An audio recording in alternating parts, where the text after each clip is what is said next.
Latest on the transfer news sanibona bafethu uvane lo amathima amaningi ayathenga engabe yakhe team iyathenga na. So ngizoqala nje ngeindaba ebeyihamba phambili namhlanje kuthiwa uThembinkosi Lorch le club le ayisayinelile entsha eyase Libya ekubizwa ngeAl-Ittihad HC. Isimo announcele ke namhlanje bafethu lo mchida lo uzohola imali engango 1.2 million ngenyanga. 1.2 million ngenyanga umjida yona mali azoyihola leyo 30 something million for 2 years and 6 months. Let's hope uThembinkosi Lorch njobe ezoya kudlala lapha kuleya club le yase Libya uzodlala kahle ayimisele akwazi ukuthi aselectwe for iWorld Cup but ke lokho ku-unlikely. Wona ungangitshela ukuthi usizwa kanjani kale move le ethathwa uThembinkosi Lorch. For me I think umjida useya understand vele ukuthi iminyaka yakhe isiyasondela isiyafiphala phela ibholini awubi neminyaka eminingi kakhulu. Kumele udlala uphinde uyibone ukuthi hayibo mengise ngiyoretire ngizoretire nani. I think umjida useyabona la i-retirement plan yakhe le ukuthi a-retire enemali engconywana yabo. I'm sure nje ezodlala nje 2 years and 6 months le Libya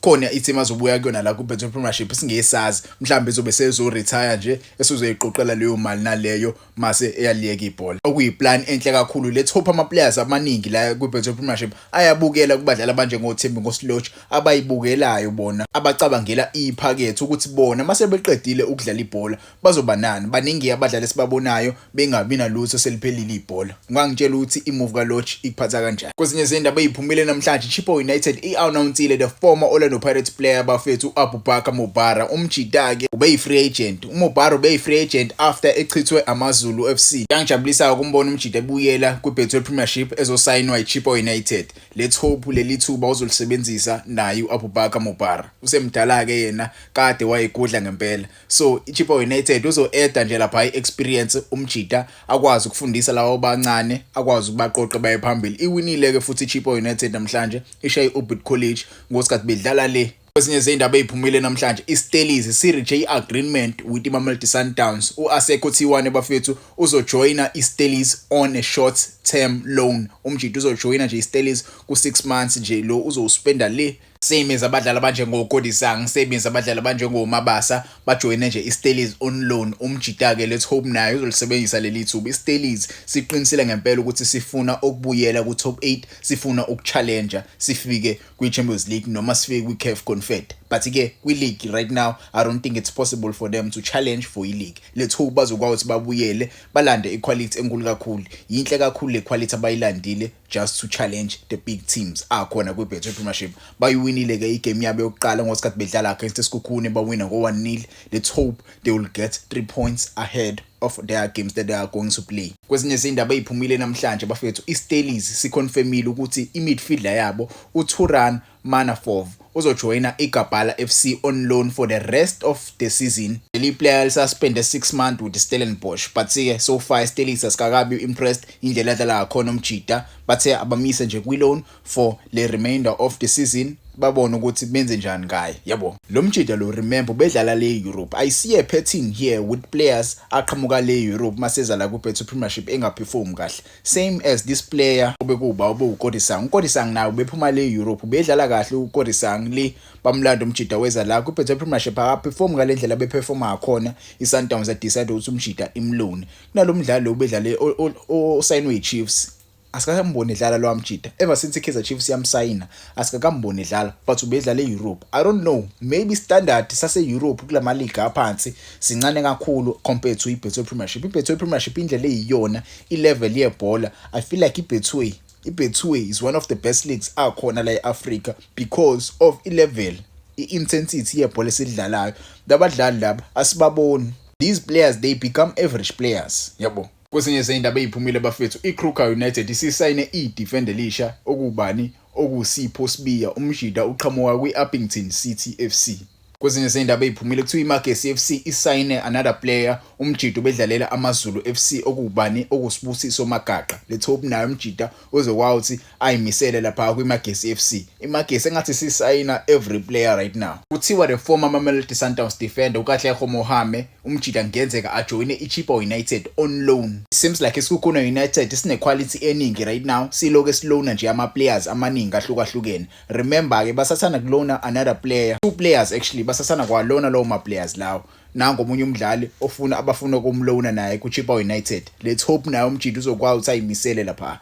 This is a former Mamelodi Sundowns defender. That tells you ukuthi iquality abanayo le kwisikhukhune inkulu kakhulu. Kwesinye izindaba bafethu iKruger United iede another player bafethu okubani okuntsako Never Die Makhubela. Umjita ke bafethu kade osasembona la kuBetway Premiership, but ke usethole iclub le kwiMotsepe Foundation okuyiKruger United. iKruger ke sisayine 2 players so far, le top abajita abazokwazi bayisize balwe ngempela ukuthi bathole ithuba lokuthi bafike kwiBetway Premiership. But ke a player like Ntsako Makhubela is a good player to add in your squad. Umjita unayo quality, umjita unayo experience, uzokwazi aqhuquzele abadlali aba around him ukuthi benze kangcono nalendlela benza ngakhona. Yabo, ungangitshela ke wena, how do you feel regarding le indaba lezi? Kwezinye izindaba bafethu uMahlangu usejoine iOrbit College on loan from Iswelele FC. Umjita ke icontract yakhe izo expire ngoJune. Njobe nje ejoine iOrbit College kungenzeka ukuthi ahlale kwiOrbit College. iOrbit College icontract yakhe iyenze ibe permanent move. Yabo, the former Mamelodi Sundowns and Orlando Pirates midfielder uLesedi Kapinga kuthiwa ubonakale ejima with iOrbit College. iOrbit College ke bafethu iclub ekhona la kuBetway Premiership esisayine more players, esisayine quality players, but ke kubukeka ngazuthi uKapinga naye will be another player ozosayinwa iOrbit College. Bafuna ukulwa ngempela, basuke le ezansi.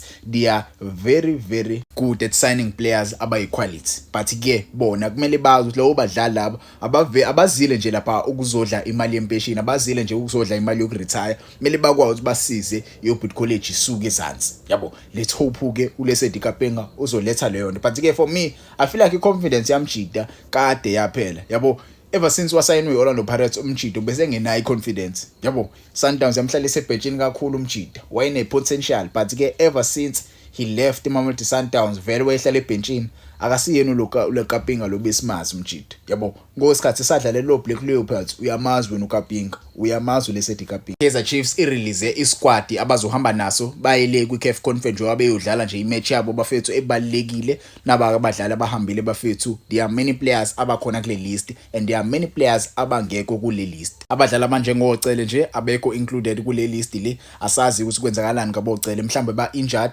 same as abo George Motlou nabo ngabanye babadlali abangekho kule list le. Gaston Sirino is another player who is not available ahead of the match lezo dlalo yiKaizer Chiefs. Let's hope iKaizer Chiefs izokwazi ukuthi idlale kahle njengoba beyodlala imatch eCAF Conference. Namhlanje ade kudlala ama games eBetway Premiership. iChippa United ade ibhekene neOrbit College, masukuthi iOrlando Pirates ibhekene neSikhukhune United. Sesibonile ke iSikhukhune sibamba iOrlando Pirates with a 0-0 draw. Sathi sesibona ke iOrbit College ishawa iChippa United. iChippa United was the team that was playing away. Iyona ke bafethu ileague ke le, iyona league table Jwanibona. Mamelodi Sundowns is sitting at the top with 29 points. Orlando Pirates with a game in hand is sitting with 29 points. Kaizer Chiefs is close with 27 points. Asazi league izophela kanjani, but ke both teams niyawabona alapha. 3 of those teams, Kaizer Chiefs must win their next match, bangayithola sebehleli phezulu esicongweni. iMamelodi Sundowns mhlawumbe meyasingenzi kahle.